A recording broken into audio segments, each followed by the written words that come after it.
Assalamualaikum warahmatullahi wabarakatuh. Baiklah, perkenalkan nama saya Rahmat Saleh, NIM 20042258, bidang studi mata kuliah Masyarakat Indonesia, nomor absen 49. Pada video kali ini saya akan mempresentasikan yaitu konsep dan unsur kebudayaan yang ada pada daerah saya sendiri. Sebelum itu saya mempresentasikan, saya akan memberikan dosen pengampu saya yaitu Ibu Yuliati SEME dan Bapak Afri Falkoidir PhD. Baiklah, saya akan mempresentasikan sejarah kampung halaman saya. Sejarah nama Padang Sibusuk kampung halaman saya. Yang pertama adalah Padang Sibusuk. Padang Sibusuk bukan nama tanpa makna. Adalah momen kemenangan Gajah Tonggak Kota Piliang Padang Sibusuk dan Silungkang. Langganan 7 dan Bantai Selatan Kerajaan Bagaruyung.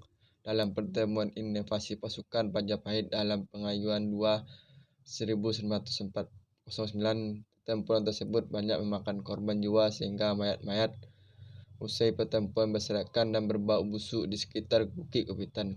Semenjak itulah negari yang awalnya bernama Kota Padang Sibusuk Bulu Kasok tersebut berganti menjadi Padang Sibusuk. Minangkabau tidak pernah memenangkan pertempuran besar dengan kerajaan lain kecuali pertempuran di Padang Sibusuk. Begitulah disinggung dalam buku Tuanku Rayo Karyo MO Perlindungan, sebuah buku berisi tentang sentimen terhadap perang Padi di Minangkabau.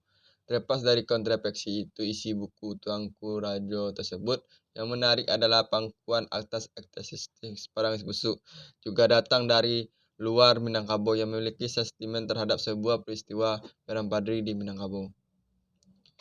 Selanjutnya adalah salah satu bangunan pemandangan di Padang Sibusuk. Dan selanjutnya adalah terowongan kereta Kupitan yang dibuat oleh Bukit Batu Cerdas Kupitan. Lokasinya berada dekat dengan jalan lintas Sumatera Barat yang meliputi Kecamatan Kupitan, Kabupaten Sijunjung yang berbatasan dengan Sawalunto. Terowongan sepanjang 520 mm ini memiliki lubang dengan lebar 410 cm dan ketinggian 490. Di dalam terowongan itu tersebut terdapat lubang pengamanan atau tempat menepi ketika kereta lewat sebanyak 20 buah atau salah satu lubang menembus Bukit Kupitan tersebut. Sepanjang lebih kurang 200 meter, terowongan itu dibuat dari batu kali dan semen. Sebagai salah satu negara yang merintis kemerdekaan tahun 1926 dan sampai atau 1927, Padang Sibusuk sering disebut sebagai Rana Minang Perjuangan atau Rana Pemenangan. Ini juga ikut mempertahankan kemerdekaan Indonesia yang dengan rela mengorbankan rumah adat sepanjang lebar dibakar oleh tentara Belanda pada tahun 19 Maret 1949. Dalam rantai sejarah ini diharapkan tidak terputus digelarkan pada generasi-generasi selanjutnya, dan sampai jangan diasah dengan uang lalu pepatah itu terus memberikan semangat untuk inspirasi dan masyarakat Padang Sibusuk keras dan tantangan yang menyerah. Next. Stasiun Padang Sibusuk ini. Stasiun Padang Sibusuk ini adalah menjadi sejarah kebudayaan Padang Sibusuk. Ada stasiun yang api inovatif kelas 3 atau kece yang terdapat di negari Padang Sibusuk.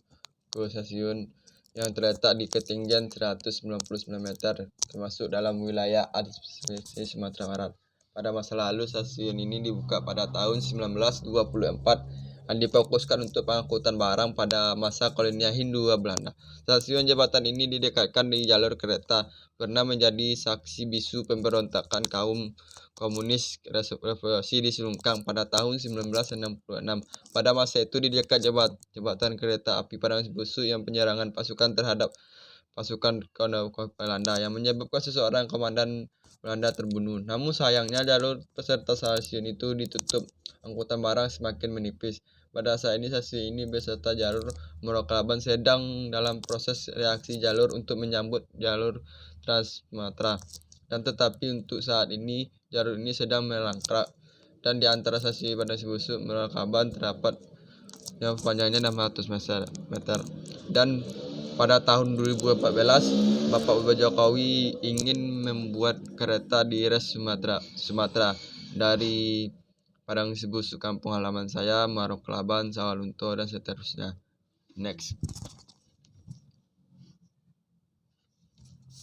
Inilah gua perbatasan Padang Sibusuk dengan Maroklaban, yaitu perbatasan antara Sawalunto dengan Sejunjung. Tapi ini termasuk terowongan Padang Sibusuk. Next.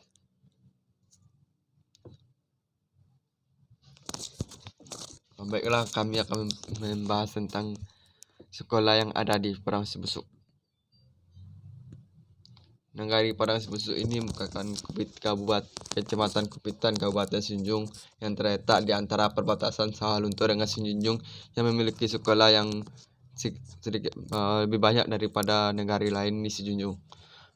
Memiliki berbagai sekolah yang dan kita bandingkan saja di Padang Sibusuk hanya memiliki SMA, SMK, Madrasah Aliyah, SMP, Sanamia, dan sekolah swastanya.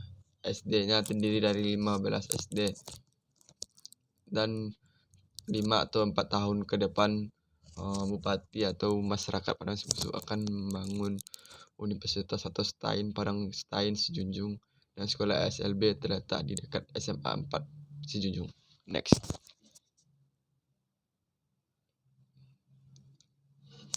Rumah Gadang Padang Sibusuk. Setiap suku memiliki rumah gadang. Di antara rumah gadang memiliki misalnya suku Cenyago yang ada di Padang Sibusuk. Itu ada 3, yaitu suku Cenyago Tengah, Cenyago Ili, Cenyago Mudik, dan memiliki rumah gadang masing-masingnya. Baiklah, saya akan menguras sedikit. Saat itu saya memang memutuskan untuk menjalur darat untuk mencapai daerah asal Rendang ini. Asa ingin melihat rumah gadang secara langsung menjadi salah satu faktor penyebab yang terbayang di khayalan. Sebelum mencapai Sumbar adalah menemukan jajaran rumah bergonjong, istilah tanduk untuk atap rumah gadang. Tapi nyatanya dari awal menjejangkan kaki di Ranah Minang, salah satu rumah gadang yang tertangkap mata saya. Jika terlihat dari rumah gadang ini ada model yang mirip dengan rumah perkantoran. Sampai itu terus memandang jauh ke depan, menahan yang tertatad karena perjuangan panjang dari Jakarta di daerah Sejunjung. Mata ini terhenti pada masa yang bertanduk, yang akhirnya berhasil melihat rumah bertanduk itu. Next. Mata pencarian Padang Sibusuk. Mata pencarian Padang Sibusuk yang kita lihat dari video ini itu hanya pada 2 tahun yang lalu, tapi sekarang tidak dibolehkan oleh pemerintah, baik pemerintah kabupaten maupun pemerintah pusat, dikarenakan itu merupakan ilegal yang merusak tumbuhan-tumbuhan dan tanaman. Mata pencarian ini dulu orang kaya dengan menambang ambek ini memiliki banyak emas, dan banyak orang yang mendadak menjadi kaya mencari emas itu. Dan tidak hanya menambang emas saja, ke sawah, peladang, petani, dan ada juga yang berbisnis, ada juga yang menjadi ASN, yang menjadi pemimpin yang banyak, dan banyak perantauan yang sukses di rantau itu tersebut. Next. Batagak Datuk atau Batagak Pandito merupakan tradisi orang Minangkabau yang ada di Padang Sibusuk, tidak hanya di Padang Sibusuk tapi semua yang ada di Minangkabau.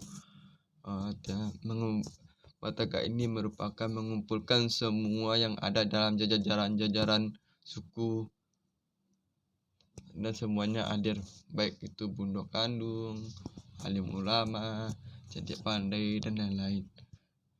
Dan batu ini akan diarak dari seluruh Padang Sibusuk dan terakhir akan diarak di pasar Padang Sibusuk pada hari Selasa.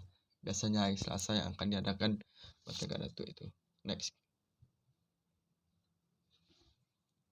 Akan Persatuan Kelestarian Narian kesana. Padang Sibusuk bukan nama tanpa makna, yaitu monumen Segajah Tongai Padang Sibusuk. Langanan 7 benteng keraserasan terdapat inovasi Majapahit dalam Palayu, tempuran berbau busuk di sekitarnya. Terlepas dari kontroversi, buku ini menarik pengakuan atas artistik dari kota luar Padang memiliki sentimen sejarah.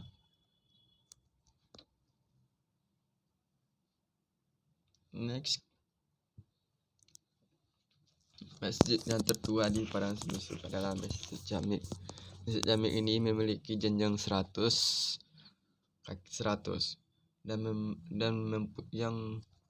yang dikelola oleh Negari Padang Sibusuk.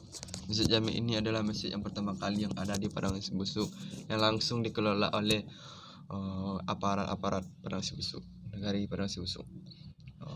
Sekilas menguras sejarah Padang Sibusuk, sejarah Masjid Jamik, yaitu terletak di Jorong Kapal Koto, Negari Padang Sibusuk.